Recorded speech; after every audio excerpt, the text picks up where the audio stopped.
वर्तमान में देश का सबसे बड़ा एग्जाम है नीट का एग्जाम। 23 लाख से ज्यादा अभ्यर्थी 2025 में भी हैं। ऐसे में यह बहुत स्वाभाविक है कि जो कैंडिडेट्स हैं, यहाँ तक कि उनके जो पेरेंट्स हैं, इनको बहुत ज़्यादा स्ट्रेस से गुजरना पड़ता है। जैसे जैसे एग्ज़ाम का वक्त नज़दीक आता है, हार्ट बीट तेज़ हो जाती है, नर्वसनेस बढ़ती है, ब्लड प्रेशर बढ़ता है और कई बार एग्ज़ाम के दौरान कैंडिडेट्स कई सारे ऐसे हमें मिलते हैं जिनकी तैयारी बहुत अच्छी होती है, जो सेट प्रैक्टिस में, जो मॉक टेस्ट में बहुत अच्छा परफॉर्म कर रहे होते हैं, लेकिन एग्जामिनेशन हॉल में अचानक से दिमाग सुन्न हो जाता है, कुछ भी चीज़ें याद नहीं आती, कंप्लीट ब्लैकआउट हो जाता है, कई बार फीवर हो जाता है या इस तरीके के कई सारे एंजाइटी के सिम्टम्स आ जाते हैं। तो इस तरीके की क्या क्या प्रॉब्लम्स हैं और उस एग्ज़ाम में जो 3 घंटे का समय मिलेगा उसको किस तरीके से बेस्ट यूटिलाइज करना है, इस पूरी प्रक्रिया को समझने के लिए मैं पूरी सिचुएशन को 2 हिस्से में बांट देता हूं। सबसे पहले हम बात करेंगे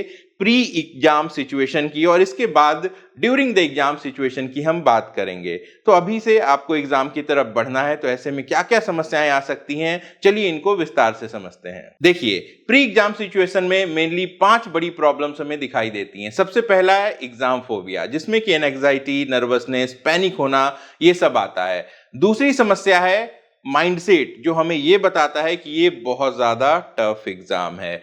तीसरी समस्या है टाइम का मैनेजमेंट, अच्छी तैयारी होती है फिर भी समय की कमी पड़ जाती है।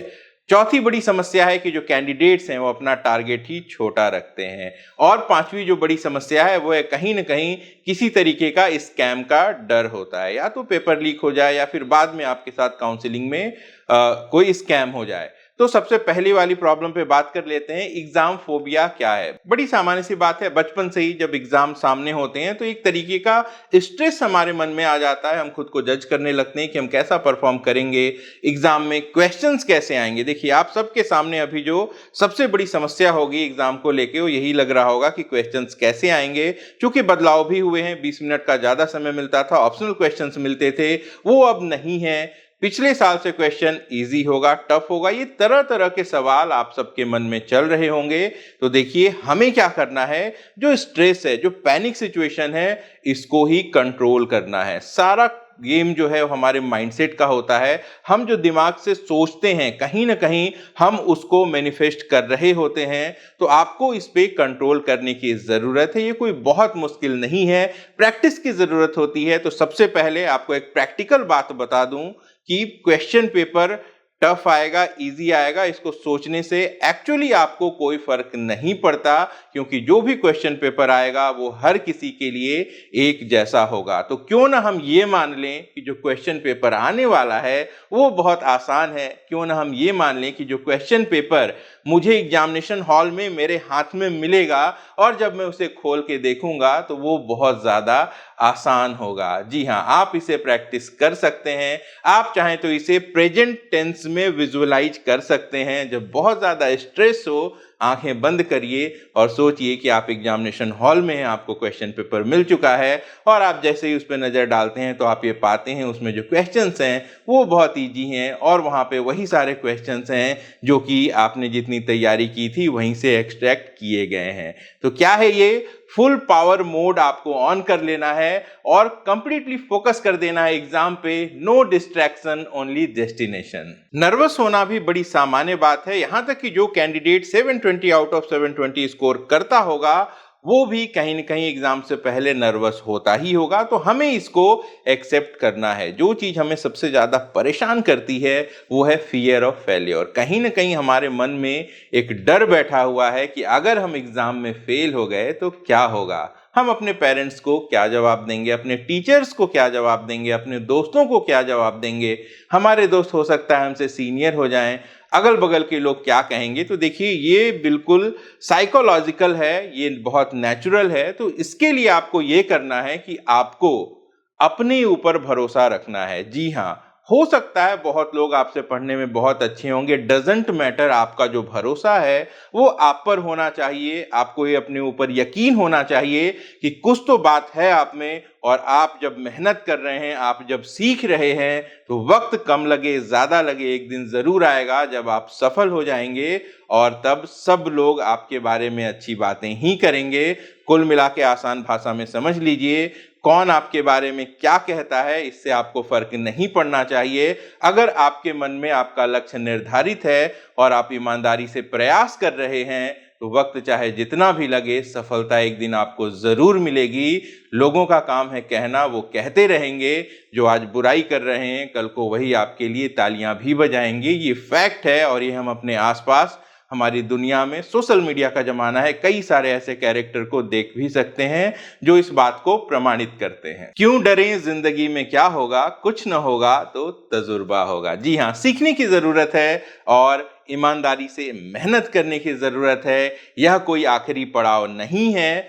बहुत कुछ ऐसा हो सकता है जो जीवन में आपको सफल बना सकता है, लेकिन सभी चीजों में एक बात है जो हमेशा कॉमन होगी, वो है आप कितने ज्यादा अपने लक्ष्य पर केंद्रित हैं और आपने उसके लायक मेहनत की है या फिर नहीं की है। चलिए बढ़ते हैं अपने अगले पॉइंट की तरफ।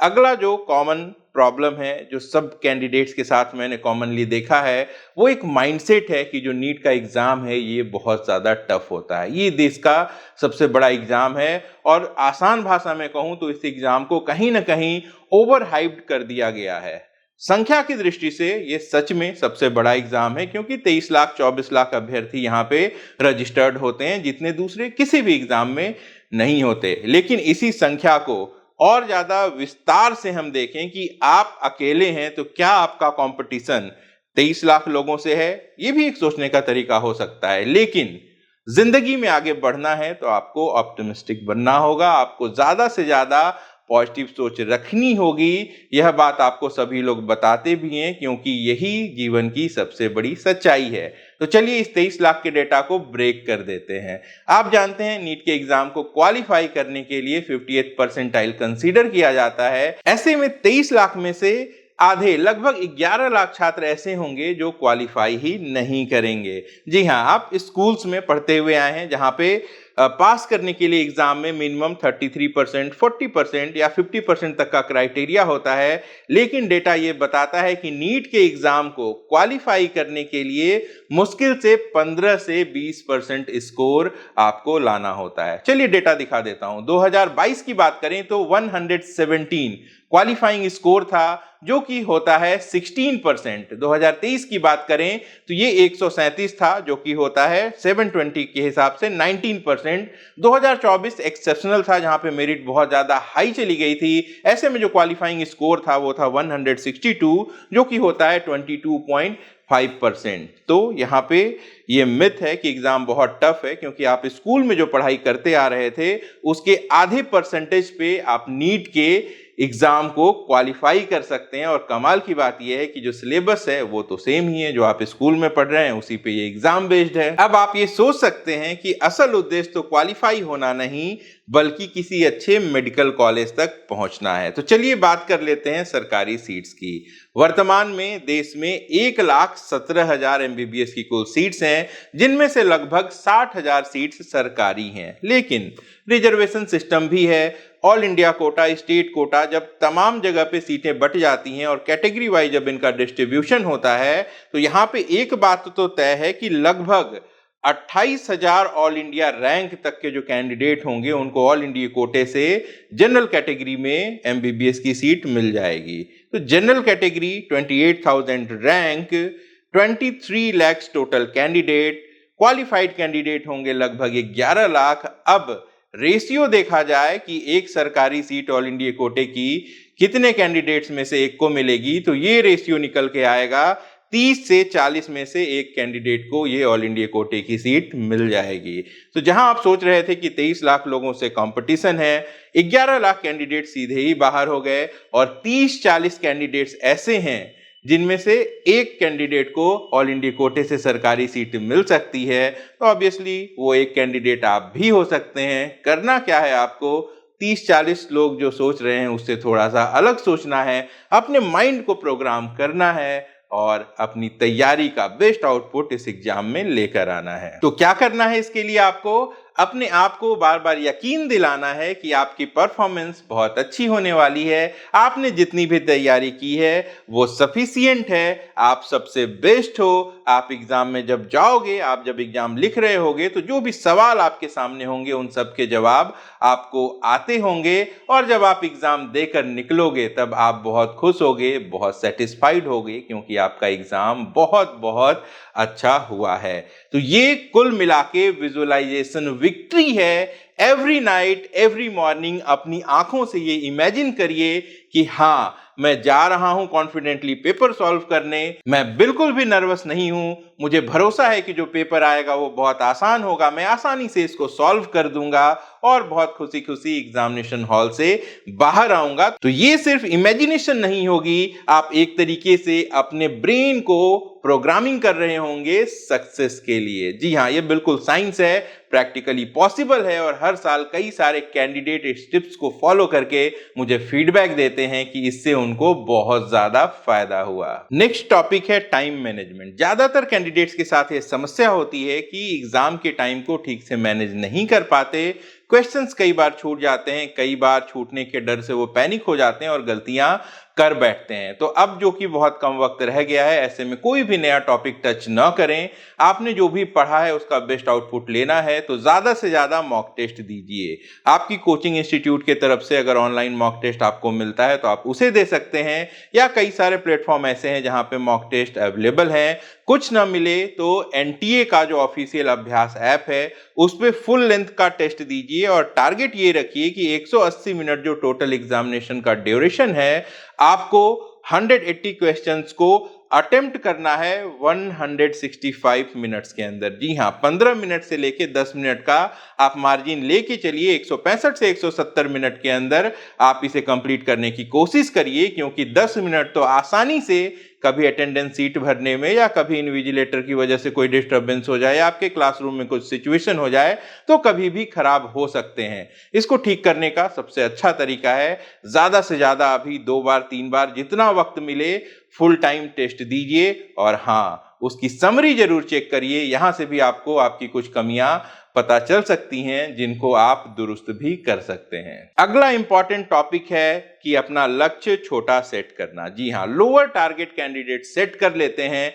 आप में से बहुत सारे कैंडिडेट्स हैं वो लास्ट ईयर की कट ऑफ देखते रहते हैं और खुद को जज करते रहते हैं कि मेरे 500 आएंगे, 600 आएंगे, 650 आएंगे, फिर ऐसे में कैसे एडमिशन होगा। तो यकीन मानिए ये बिल्कुल भी सही समय नहीं है सोचने का। आगे क्या होगा ये कोई भी नहीं जानता, और कोई भी कट ऑफ प्रेडिक्ट अभी नहीं कर सकता, क्योंकि कट ऑफ प्रेडिक्ट करने के लिए जो डेटा चाहिए होता है वो एग्जाम के कंडक्ट होने के बाद ही क्रिएट होता है, और जो एक्चुअल डेटा है वो रिजल्ट के बाद ही आता है, क्योंकि एडमिशंस जो हैं वो स्कोर पर नहीं होते, वो रैंक पर होते हैं। तो फिलहाल आपके लिए कट ऑफ यानी कि एक्चुअल टारगेट क्या होनी चाहिए, 720 आप ला सकते हैं। इस बात का यकीन सबसे पहले आपको दिलाना होगा। लक्ष्य जितना ऊंचा होता है रिजल्ट उतना ही बेहतर आता है। आप पहले से अगर ये मान बैठेंगे कि आपको 600 नंबर से ज्यादा नहीं आ सकते हैं, तो 600 नंबर भी आएंगे इसकी कोई गारंटी नहीं है, लेकिन 720 तो नहीं आएगा इस बात की पूरी गारंटी है। तो आप, जैसा मैंने आपको बताया था कि आपको बार बार खुद को ये यकीन दिलाना है कि मैंने जितनी पढ़ाई की है क्वेश्चन तो वहीं से आ रहे हैं, ऐसे में मैं 720 भी ला सकता हूं। तो फिलहाल आपका जो टारगेट है वो 720 आउट ऑफ 720 है, और आपको अपने आप से ये बोलना है कि yes it's possible, I am the best, I can achieve this goal, I can obtain 720 out of 720 marks. अगला जो इंपॉर्टेंट पॉइंट है वो है बिवेयर ऑफ फ्रॉड। जी हाँ, कई तरीके के फ्रॉड हो रहे हैं। 2024 एक एग्जाम्पल था। हर साल कुछ न कुछ सुनने को मिलता है, 25 में भी कुछ न कुछ जरूर सुनने को मिलेगा, लेकिन किसी भी तरीके के बहकावे में आपको नहीं आना है। कोई एग्जामिनेशन सेंटर पे आपसे मिल सकता है, उससे पहले कोई आपको यह कह सकता है कि उसके पास क्वेश्चन पेपर्स हैं, वो आपको सरकारी कॉलेज में पहुंचा देगा। तो याद रखिएगा, जो चीजें आप डिजर्व नहीं करते वो आपको कभी भी नहीं मिल सकती। ये एक फैक्ट है, ये एक ट्रूथ है। तो आपको किसी भी तरीके के बहकावे में नहीं आना है। जो भी आपको करना है वो अपने दम पर करना है, और आपको अपने आप को साबित करना है कि आप इस काबिल थे, इसलिए यहां तक पहुंचे हैं। चलिए अब हम एग्जाम सिचुएशन की बात कर लेते हैं कि जिस दिन आप एग्जाम देने जाएंगे उस दिन आप अपने आप को कैसे नियंत्रित करेंगे। चलिए इसको बिल्कुल प्रेजेंट टेंस में समझते हैं। आज एग्जाम का दिन है, आपने अपना एडमिट कार्ड जैसा कि इंस्ट्रक्शंस मिले थे उसके हिसाब से अच्छे से तैयार कर लिया है और आप पहुंच गए हैं एग्जाम सेंटर पे बिल्कुल समय से। आप अपनी सीट पर आते हैं और जब आपको आपकी बुकलेट मिलती है तो वहां पे जो डिटेल्स हैं आप उसे अच्छे से भर लेते हैं। इसके बाद समय आता है क्वेश्चन डिस्ट्रीब्यूशन का। आप अंदर से बिल्कुल कॉन्फिडेंट हैं क्योंकि आपको ये पता है कि जो क्वेश्चन आने वाला है वो बहुत आसान है और आप यहाँ पे बहुत अच्छा परफॉर्मेंस देने वाले हैं। क्वेश्चन पेपर जब हाथ में आ जाए तो उसके बाद आप उसे सॉल्व करना शुरू करेंगे, लेकिन एक बात याद रखिएगा कि आपको अपने आप से ये बार बार कहना है कि मैक्सिमम आंसर तो आपको आते ही हैं और जब आप एग्जामिनेशन हॉल से बाहर निकल रहे होंगे तो आप कॉन्फिडेंट होंगे कि आपका एग्जाम बहुत अच्छा हुआ है। बिल्कुल भी पैनिक मत होइएगा। बहुत ज्यादा स्ट्रेस जब हो जाए, जब ऐसा लगे कि धड़कनें तेज हो रही हैं, जब ऐसा लगे कि आप चीजों को भूल रहे हैं, तो कुछ सेकंड का ब्रेक लीजिए, आंख बंद करिए और फिर सोचिए कि नहीं, जो क्वेश्चन पेपर है ये बिल्कुल आप जैसा चाहते थे वैसा ही है और आप इसे बहुत अच्छे से एंजॉय करते हुए सॉल्व करने वाले हैं। क्वेश्चन पेपर आपके हाथ में है और शुरुआत कहां से करनी है, तो इसको भी आपको साइंटिफिक तरीके से करना है। कई सारे कैंडिडेट एक बार पूरा क्वेश्चन पेपर पढ़ते हैं, पहले ही देखने लगते हैं कि क्या आया है नहीं आया है। ये करके समय बिल्कुल भी बर्बाद मत करिएगा। जो क्वेश्चन पेपर्स हैं उनके सेट अलग अलग होते हैं, तो हर एक क्वेश्चन पेपर में जो सीक्वेंसिंग है सब्जेक्ट की वो अलग अलग होती है। बस एक नजर में आपको उसको देख लेना है।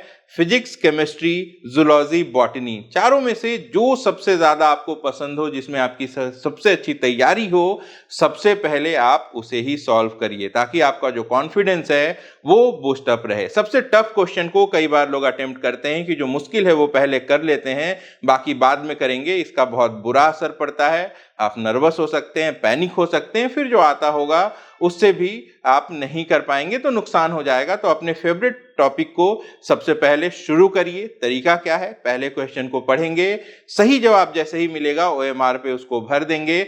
अगर उसका जवाब नहीं आता है, थोड़ी सी कंफ्यूजन है, तो वहां पे एक स्टार मार्क लगा दीजिएगा, आगे बढ़ जाइएगा। किसी क्वेश्चन में अगर बहुत ज्यादा कंफ्यूजन है तो आप 2 बार स्टार मार्क लगा दीजिएगा, आगे बढ़ जाइएगा। इस तरीके से आपको पूरा क्वेश्चन पेपर कंप्लीट कर लेना है। इसके बाद जो आपने सिंगल स्टार किया था उन क्वेश्चंस पे आपको टाइम देना है। अगर वो सॉल्व हो जाते हैं तो अच्छी बात है, नहीं तो फिर डबल स्टार वाले क्वेश्चन पेपर को एक बार रिव्यू कर लीजिएगा। इसी तरीके से आपको अपने क्वेश्चन पेपर को कंप्लीट करना है। चलिए अगली सबसे बड़ी समस्या है नेगेटिव मार्किंग की। जी हाँ, मैक्सिमम कैंडिडेट्स ऐसे होते हैं जिनका मैं देखता हूं कि नंबर ऑफ नेगेटिव अटेम्प्ट जो है वो काफी ज्यादा होता है। कहीं ना कहीं पैनिक होकर कि उनका स्कोर कम ना हो जाए, गेस वर्क वो करते हैं और वहां पे +4 के बजाय -1 हो जाता है। तो इससे आपको निपटने का सबसे आसान तरीका है कि अपने दिमाग में ये बात अच्छे तरीके से बिठा लीजिए कि जिस भी क्वेश्चन का आंसर आपको 100% आता हो, सिर्फ उसे ही आप सॉल्व करेंगे। कई बार मेथड ऑफ एलिमिनेशन यानी कि कई सारे ऐसे ऑप्शंस होते हैं जो आपको पता है कि ये गलत हैं और उनको अगर आप सॉल्व करते करते 3 गलत ऑप्शन ढूंढ लें तो चौथा जो है ऑटोमेटिकली सही हो जाता है। अगर ये मेथड काम करता है तो कर लीजिएगा, लेकिन जहां पे 10% भी कंफ्यूजन हो तो आपको उस क्वेश्चन को छोड़ देना है। यकीन मानिए कई बार मन करेगा कि मैक्सिमम चांस है, 80% चांस है कि ये सही होगा, कर देता हूं, +4 हो जाएगा, लेकिन एक्चुअल में वो +4 तो नहीं होगा, -1 जरूर हो सकता है। तो क्या करना है, गेस वर्क बिल्कुल भी नहीं करना है। अगर 180 क्वेश्चंस आप टोटल अटेम्प्ट कर रहे हैं तो मैक्सिमम 5 to 6% यानी 180 में से मुश्किल से 10-11 आपके माइनस स्कोर होने चाहिए। कई बार मैं जब रिजल्ट देखता हूं तो चौंक जाता हूं कि जितने अटेम्प्ट सही थे उससे कहीं ज्यादा अटेम्प्ट गलत होते हैं। इसकी वजह यही है। तो आपको 5-6% से ज्यादा गेस वर्क नहीं करना है। नहीं करेंगे तो इसका बहुत ज्यादा फायदा आपको आपके रिजल्ट में देखने को मिलेगा। तो मेरी इस बात को गंभीरता से लीजिएगा और जरूर इंप्लीमेंट करिएगा। अगला इंपॉर्टेंट पॉइंट है टाइम मैनेजमेंट का। जी हाँ, मैंने पहले भी कहा था कि इसके लिए आपको प्रैक्टिस करते रहनी है और जब एग्जाम में आप टाइम दे रहे होंगे तो ऑन एन एवरेज 180 क्वेश्चंस हैं, 180 मिनट्स हैं, तो एक क्वेश्चन पे 1 मिनट का एवरेज टाइम मिलता है। कई बार आप 20-30 सेकंड में भी सॉल्व कर लेंगे, कई बार 1.5 मिनट भी लगेगा, लेकिन ध्यान रखिएगा कोई भी क्वेश्चन अगर बहुत ज्यादा वक्त ले रहा है तो तुरंत उसको स्टार मार्क्स करके रिव्यू में डाल दीजिएगा और बाद में जब समय बचे तब उस पर आइएगा, क्योंकि हो सकता है कि एक क्वेश्चन जो आपको लग रहा हो कि आप 2-3 मिनट में सॉल्व कर सकते हैं, उस 2-3 मिनट में आप आगे के टॉपिक्स के 2-3-4 सही जवाब दे दें। तो टाइम मैनेजमेंट बहुत ज्यादा जरूरी है। अगला इंपॉर्टेंट पॉइंट है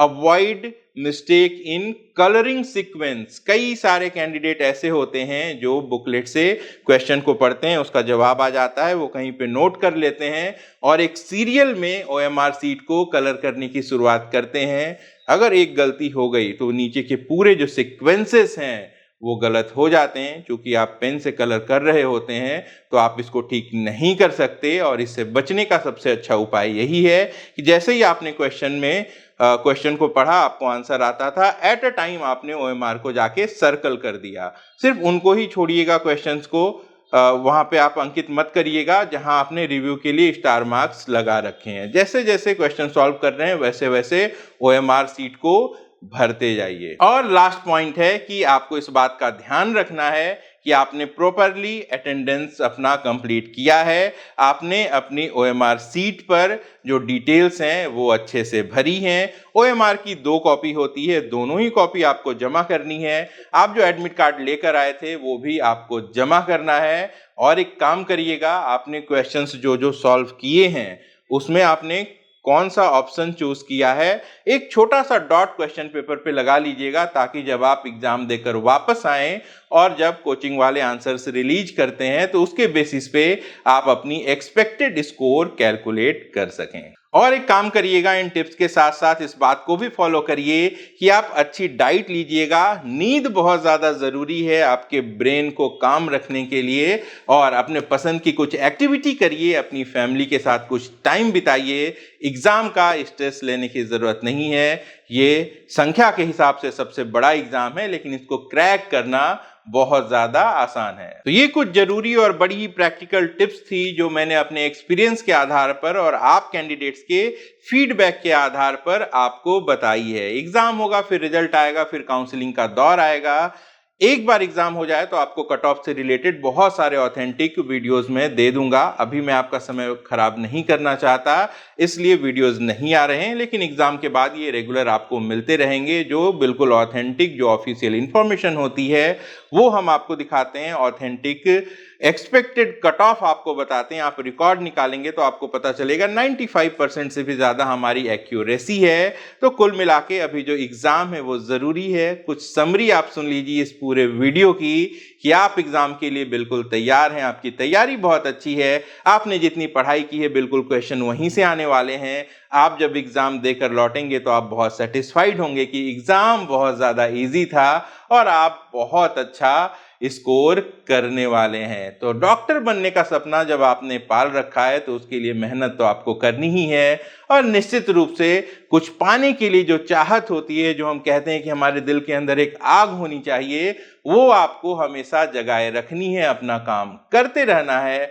सफलता एक न एक दिन आपको जरूर मिलेगी। कहते हैं न समझो बुझ चुकी है आग गर सोला न दिखता है, दबी होती है चिंगारी धुआं जब तक कि उठता है।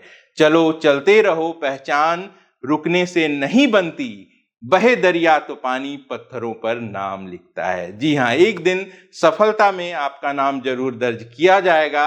आपके इस प्रयास के लिए, आपके इस प्रयत्न के लिए, आपके इस एग्जाम के लिए ओम एडुकेयर परिवार की तरफ से आप सबको बहुत बहुत शुभकामनाएं। ढेर सारा प्यार, लाइक करिए, इस वीडियो को शेयर करिए, अपना और अपनों का खूब ख्याल रखिए। मैं जल्द मिलता हूं। नमस्कार, जय हिंद। अगर आप हमसे कांटेक्ट करना चाहते हैं या हमारी पेड सर्विसेज अवेल करना चाहते हैं तो आप वीडियो के डिस्क्रिप्शन में दिए गए लिंक पर क्लिक करके अपनी डिटेल्स भरिए। हमारी टीम बहुत जल्दी आपको कांटेक्ट करेगी।